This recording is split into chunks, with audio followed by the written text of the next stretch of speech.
All right, ready to dive in. Today, we're tackling Briana Weist's The Mountain Is You. Ooh, this one's going to be good. Yeah, you flag some seriously intense stuff in this video. It really gets you thinking. Definitely. So it's all about self-sabotage, right? Like that inner monster we all wrestle with. Exactly. And I'm super curious about this whole idea that self-sabotage is like some weird form of self-protection. Sounds kind of counterintuitive, but I feel like that's how these things usually are. You're telling me it's like we think we're trying to help ourselves, but But we're actually holding ourselves back. yeah, it's wild. Weist's take on this is fascinating, though. Mm. She argues that sometimes we sabotage ourselves not because we actually want to fail, Right. but because we're subconsciously trying to avoid something even scarier. Ooh, okay. So, like, what's scarier than failure? Well, it could be a lot of things, right? It could be the fear of success. Oh, that's a thing. Absolutely. Or maybe the fear of the changes success would bring. Oh, yeah, like maybe you're not ready for the responsibility Mm-hmm. or the attention. Exactly. Or maybe you're afraid of losing the people you're close to. I never thought about it like that. It's deep stuff. And it's not just success either. What else? It could be the fear of stepping outside our comfort zones, the pressure of higher expectations. So anything that feels like too unknown, too risky. Right. It could even be the fear of losing those familiar, even if unhealthy, dynamics we're used to. Wow. Okay, my brain just did a flip. Happens to the best of us. And hold on, didn't you mention you had a personal story about this whole fear of success thing? Oh, yeah, totally. Because I think that's something a lot of people can relate to. For sure. Early in my career, I kept getting passed over for promotions. Really? Yeah. And on surface, I was devastated. Like, why not me? Right. But deep down, there was this part of me that was actually relieved. What do you mean? I mean, the higher position meant more responsibility, more visibility, more pressure. Oh, I see. And honestly, back then, I wasn't sure I could handle it. Makes sense. So I stayed comfortable. Even if it meant staying stuck. Exactly. And it took me a while to realize that I was actually the one holding myself back. That's so real. And it makes you wonder how many of us are actually doing that, without even realizing it. And it's probably more common than we think. Yeah, probably.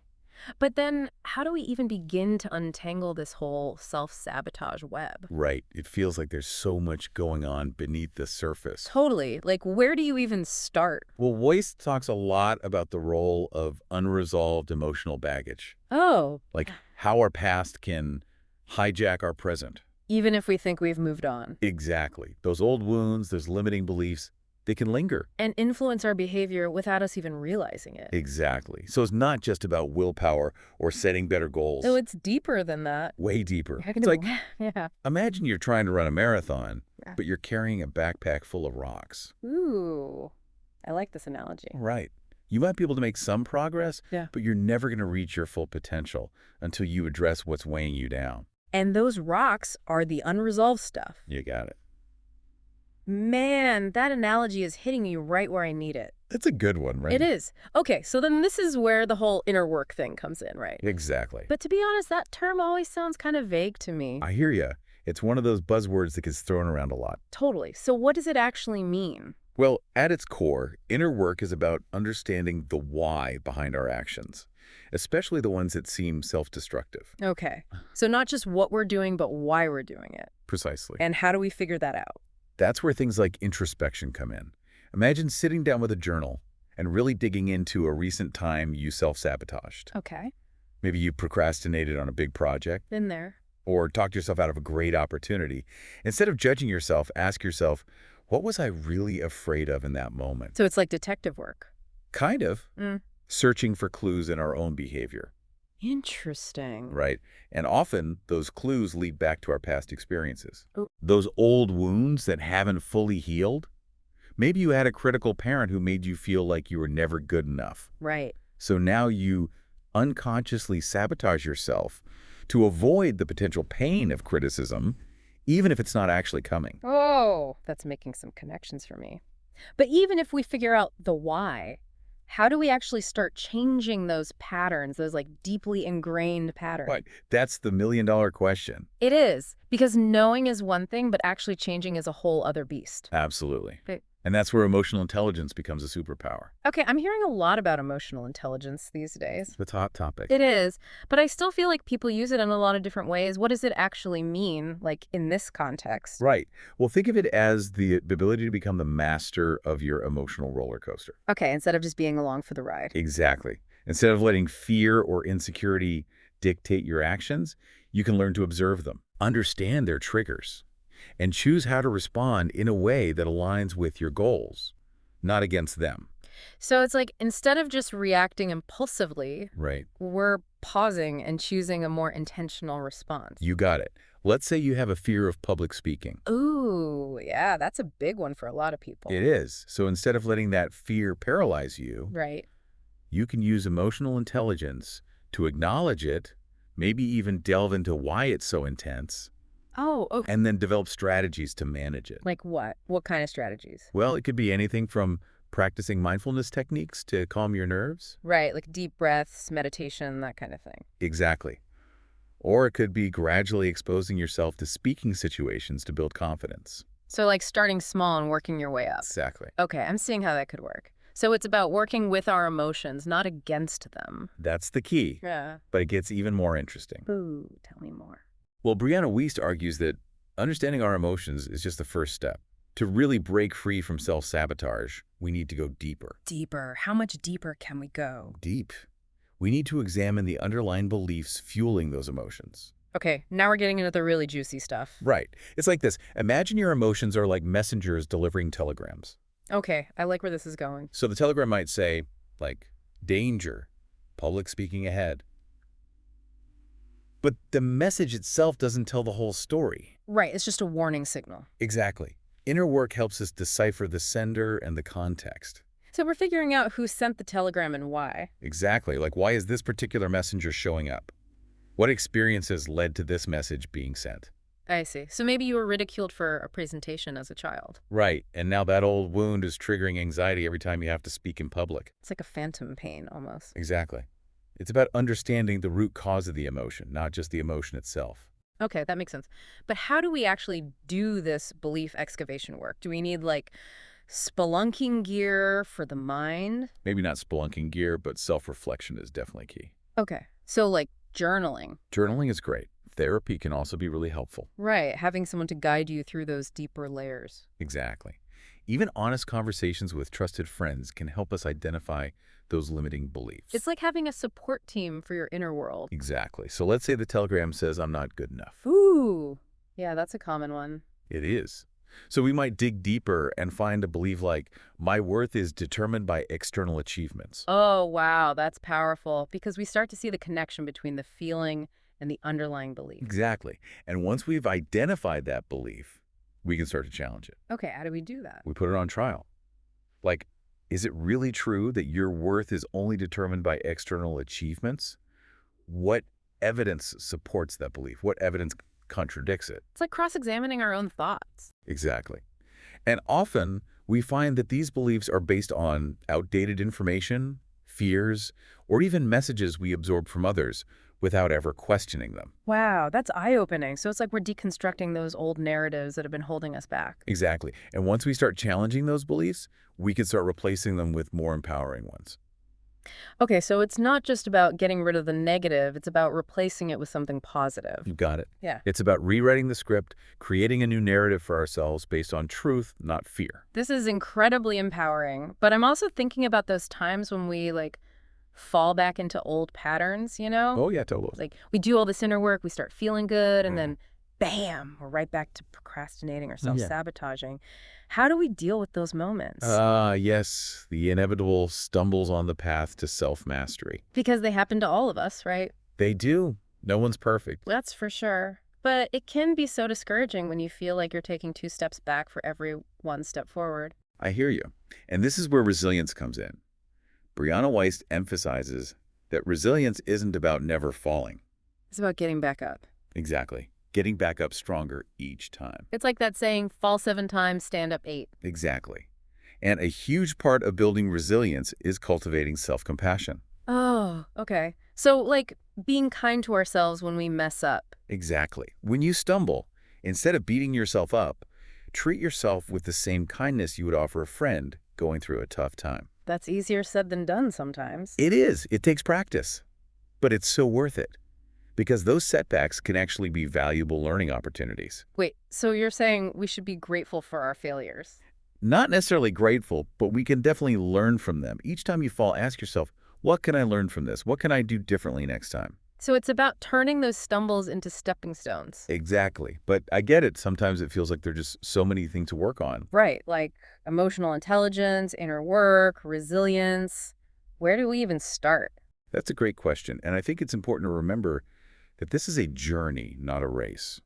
Okay, so we don't have to do everything at once. Exactly. There's no one right way to approach self-mastery. It's about finding what works for you. So like being flexible, experimenting. Exactly. Maybe you start with focusing on one specific self-sabotaging behavior that's really impacting your life. Okay, so like if procrastination is a big issue, you start there. Exactly. Or perhaps you begin with a daily mindfulness practice to cultivate emotional awareness.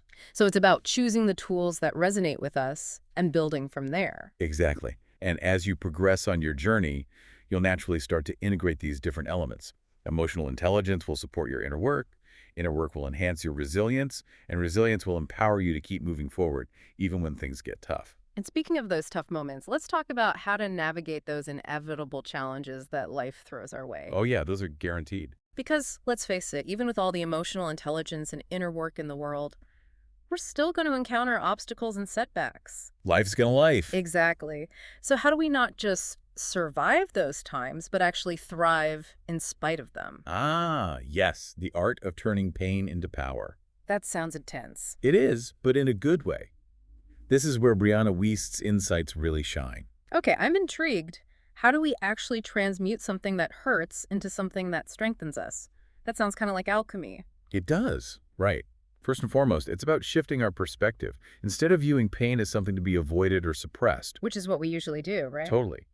But what if we could start to see it as a teacher? A guide on our path to becoming more whole. So instead of running from pain, we lean into it. That sounds a bit counterintuitive. It does. But think about it this way. When we avoid pain, we also avoid the lessons it holds. Ooh, I see. So it's like choosing your fighter in a video game. We can choose to fight the pain, avoid it, or try to befriend it and learn its secrets. I love that analogy. And often, those pain fighters are holding some serious wisdom. Maybe a heartbreak teaches us about our own needs and boundaries. Maybe a career setback pushes us to discover a hidden talent or pursue a path we never considered before. So it's not about pretending the pain doesn't exist. It's about finding the meaning and the growth within it. That's the heart of it. And Briana Weist offers some incredibly practical tools for doing this. Like what? She talks about the importance of journaling, therapy, creative expression, anything that helps us process our emotions and extract those valuable lessons. I've always been a big fan of journaling. It's amazing how much clarity can come from simply putting pen to paper. Right. It's like those thoughts and feelings finally have a place to breathe. Exactly. And sometimes those journal entries can become the seeds for incredible creative expression, too. Absolutely. Maybe a poem, a song, a painting. Who knows what might emerge when we channel those raw emotions into art. It's like turning those painful experiences into something beautiful and meaningful. Exactly. And that's what turning pain into power is all about. It's about finding the strength, the resilience, the wisdom that lies within even the darkest of times. And I imagine that part of this process also involves cultivating a sense of gratitude, even for the painful experiences. You're spot on. Gratitude might seem counterintuitive when we're hurting, but it can be a powerful antidote to despair. So, like, instead of focusing on what's wrong... But we shift our focus to what's right, even when things feel incredibly difficult. Right. So maybe we're grateful for the lessons learned, the strength we've gained, or even simply for the fact that we're still here, still fighting, still growing. Exactly. And that gratitude can fuel our resilience, giving us the strength to keep moving forward, even when the path is rough. This is all so inspiring, but I'm wondering, in all of this talk about personal growth and inner work, where does connection with others fit in? Is self-mastery a solo journey? That's a great question. And while self-mastery involves a lot of inner work, it's not about isolating ourselves. So we don't have to become hermits in a cave? Definitely not. In fact, connection with others is crucial to this journey. So we need our fellow mountain climbers to help us along the way. Absolutely. Think about it. When you're climbing a real mountain, you need a team. Right. You need people to support you, encourage you, help you navigate the terrain. Exactly. And sometimes we just need someone to share the load, to remind us that we're not alone in this climb. That's so true. Having that support system can make all the difference. It really can. And, one of the most beautiful aspects of turning pain into power is that it often leads to deeper empathy and compassion for others. Ooh, that's interesting. So, like, our own struggles can actually make us more understanding and supportive of others going through similar challenges. It's true. When we faced our own demons, we're less likely to judge others who are wrestling with theirs. We've been there, so we get it. Exactly. We can offer support from a place of understanding, knowing that everyone has their own mountains to climb. It's like that saying, be kind. Everyone you meet is fighting a hard battle. Exactly. And that kindness can be a powerful force for healing, both for ourselves and for the world around us. This has been such an illuminating conversation. I feel like I'm starting to see my own inner mountain with a fresh perspective. That's great to hear. But before we reach the summit of this discussion, I'm curious to explore one more aspect of Briana Weist's work that really resonated with me. Okay, what's that? The idea of authenticity. Ah, yes, authenticity. The art of being true to ourselves. Even when it feels scary. Especially when it feels scary. Because, let's face it, being authentic means being vulnerable. Right. It means risking rejection, judgment, even criticism. It does, and that can be terrifying. It can, so why even bother? Why not just stay comfortable behind those masks? Because here's the thing. When we hide our true selves, we deprive the world of our unique gifts and perspectives. Oh, I see. We also deprive ourselves of the joy and fulfillment that comes from living in alignment with our values. So it's not just about being real for the sake of being real. It's about expressing our authentic selves so that we can fully contribute to the world and experience true joy. That's beautifully put. And, Briana Weist emphasizes that authenticity is also essential for overcoming self-sabotage. Ooh, now this I've got to hear more about. How does authenticity tie into breaking free from those self-destructive patterns? Well, think about it this way. When we're not being authentic, we're constantly trying to fit into a mold that doesn't truly reflect who we are. We're trying to be someone we're not. Exactly. And that creates a disconnect between our inner and outer worlds. So we're essentially living a lie. In a sense, yes. And that disconnect can lead to all sorts of internal conflict and self-sabotage. It's like our soul is screaming, "This isn't me," while we're trying to force ourselves into a role that doesn't fit. Exactly. And that inner turmoil can manifest in all sorts of ways. Like what? Give me some examples. Maybe we procrastinate on projects that don't align with our passions. Maybe we sabotage relationships because we're afraid of being truly seen. Oh, I see. Or maybe we numb ourselves with distractions because we can't bear to face the emptiness of a life lived out of alignment with our true selves. Wow, that's hitting home. So by embracing authenticity, we're actually creating more inner harmony and reducing the need for self-sabotage. Precisely. When we're living in alignment with our values and expressing our true selves, we create a sense of inner peace that naturally reduces the need for those self-destructive coping mechanisms. It's like we're finally giving ourselves permission to be who we truly are without apology. That's the beauty of it. And, Briana Weist offers some great advice for cultivating authenticity. Okay, what does she suggest? She encourages us to explore our values, identify our passions, and then start making choices that align with those inner truths. So it's about getting to know ourselves on a deeper level, figuring out what truly matters to us, and then having the courage to live in accordance with those values. Exactly. And it might involve saying no to things that drain us, even if they seem like good opportunities on the surface. Oh, that's a tough one. It is. It might mean speaking up for ourselves, even when it feels uncomfortable. Right, setting boundaries. Exactly. And it definitely involves embracing our imperfections and celebrating our unique quirks. Because let's face it, perfection is overrated. It really is. Yeah. And, embracing authenticity doesn't mean we have to be loud or attention-seeking. You're right, it's not about putting on a show. Exactly. It simply means being true to ourselves in whatever way that manifests. So maybe for some people, authenticity means being a quiet observer. Right. Well, for others, it means being a passionate advocate. Exactly. It's about finding our own unique expression. And the beautiful thing is, when we're authentic, we naturally attract people who resonate with our true selves. Right. Right, absolutely.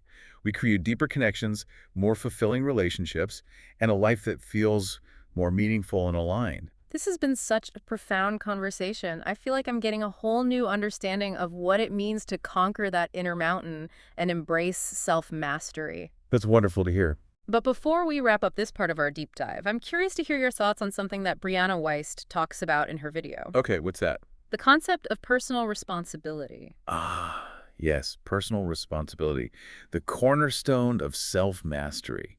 It's a term that sometimes gets a bad rap, like it's all about blaming ourselves for everything. Right, like we're somehow responsible for all the bad things that happen to us. Exactly. But I think Weist's take on it is much more nuanced, right? Absolutely. Hmm. She emphasizes that personal responsibility isn't about guilt or shame. So it's not about beating ourselves up for our mistakes. Exactly.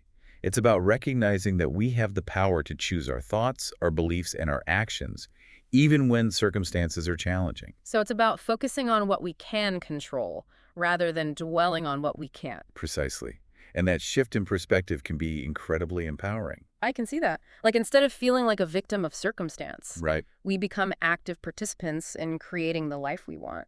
Exactly. It's like taking the reins and steering the ship rather than just being tossed around by the waves. I love that analogy. And it's not about doing everything alone either, right?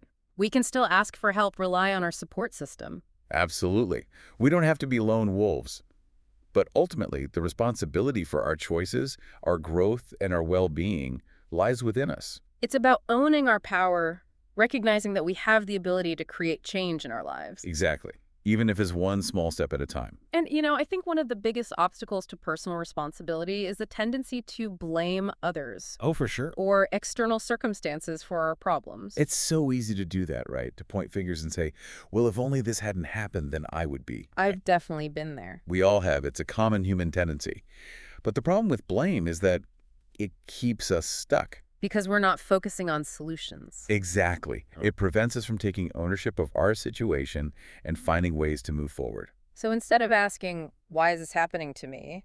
We ask, what can I do about it? That's a powerful shift in perspective. It is. Suddenly, we're not powerless victims, we're empowered agents of change. And I imagine that taking personal responsibility also involves cultivating a sense of self-acceptance, right? Because if we're constantly beating ourselves up for our past mistakes, it's hard to move forward. Absolutely. Self-acceptance is crucial. It's about recognizing that we're all imperfect beings, we're all going to make mistakes, and that's okay. We're human, not robots. Exactly. The key is to learn from those mistakes, forgive ourselves, and keep growing. So it's about treating ourselves with the same compassion and understanding that we would offer to a loved one, right?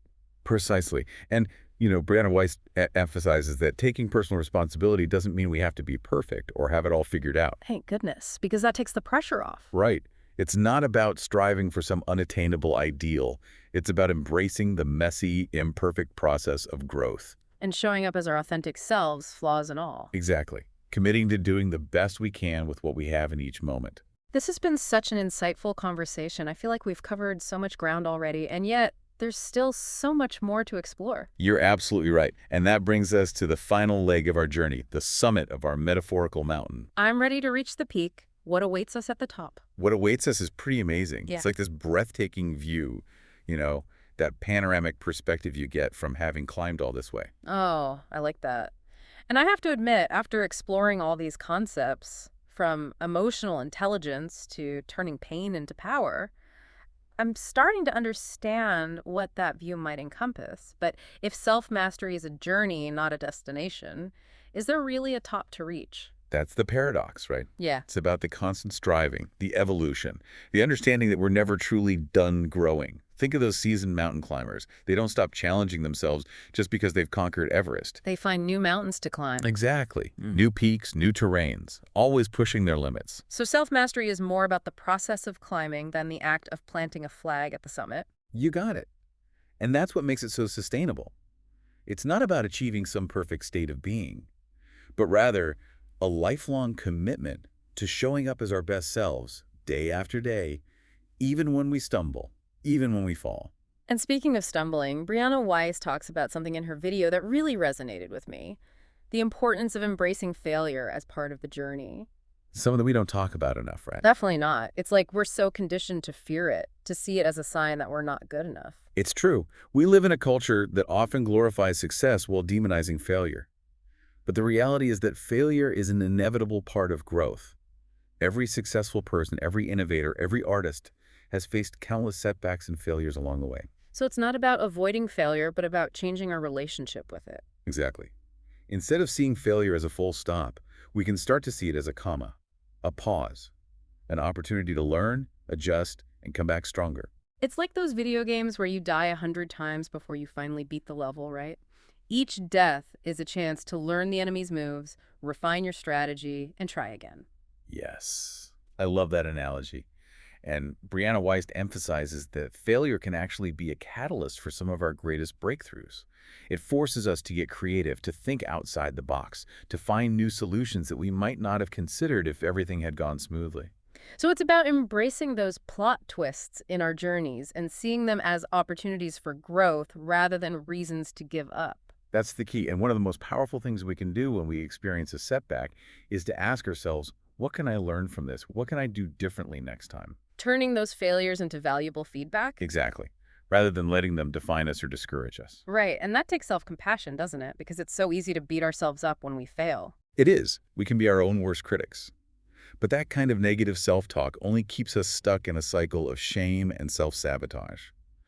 So it's about offering ourselves the same grace and understanding that we would offer to a friend who's going through a tough time. Giving ourselves a break. Exactly. Remembering that we're all human, we all make mistakes, and that's okay. The key is to learn from those mistakes and keep moving forward. And part of moving forward is celebrating those small wins along the way, too, right? Oh, absolutely. It's easy to get caught up in the big goals and forget to acknowledge the progress we're making each day. But celebrating those small wins helps us stay motivated and reinforces the belief that we're capable of achieving our goals. It could be something as simple as completing a task on our to-do list, trying a new healthy recipe, or having a difficult conversation with someone we care about. So every step forward, no matter how small, is a victory worth celebrating. Exactly. And those celebrations don't have to be grand gestures either. It Hmm. could be as simple as taking a few minutes to savor the feeling of accomplishment, writing down what we're grateful for, or treating ourselves to something that brings us joy. It's about acknowledging our efforts and reminding ourselves that we're on the right track. You got it. And I think that brings us to the heart of what self-mastery is all about. It's about becoming the best versions of ourselves, not for anyone else's approval, but for our own well-being and fulfillment. Creating a life that feels authentic, meaningful, and aligned with our values. That's beautifully put. And you know, the journey of self-mastery is never truly over. It's an ongoing process of growth, learning, and evolution. There will be peaks and valleys, challenges and triumphs. But the most important thing is to keep moving forward, one step at a time. This deep dive has been such an incredible journey. We've explored the depths of self-sabotage, uncovered the power of emotional intelligence, embraced the importance of inner work, and learned how to turn pain into power. It's been quite the climb, hasn't it? It has. And as we stand here at the summit of our metaphorical mountain, I hope you feel inspired to continue your own ascent towards self-mastery. Remember, you have everything you need within you to conquer your inner mountain. Trust the process, be kind to yourself, and never stop climbing. And thank you for joining us on the deep dive. Until next time, keep exploring, keep growing, and keep reaching for those peaks.